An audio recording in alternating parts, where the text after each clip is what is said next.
ဟာလောဝါနောက်လိုက်ရင်ရှာလကဖြစ်သွားတဲ့စပိန်ရေတဲယောက်ျားအသင်း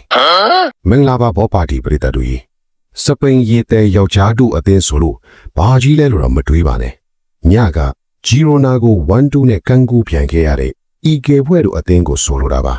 ကစားသမားမဝယ်လိုက်လို့21ရာစုရဲ့ဖွမဲနောင်ရေတဲယောက်ျားအသင်းလို့တင်စားလို့လဲဂုံယူကြမယ်ထင်ပါရဲ့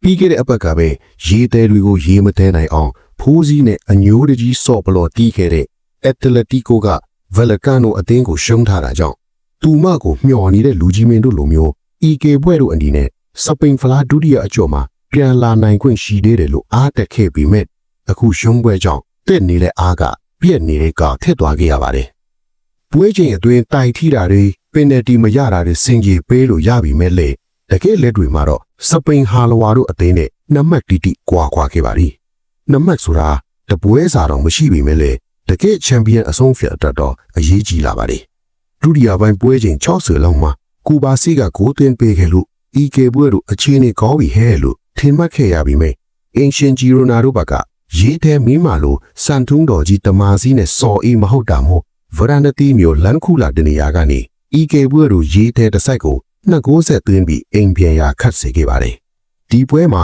အင်ရှင်ဘက်ကတယောက်အနီးကက်ထိခဲ့ပြီမိနာကျင်အချိန်ပိုမှသာထုတ်ခံရတာဖြစ်တာကြောင့်ဤကေပွဲတို့အဖွဲလဲဘလူးတူကောက်တွေကိုကြောဖို့အိတ်ထဲထည့်ပြီးသားအိမ်ပြန်သွားခဲ့ရပါတော့တယ်။ကဲ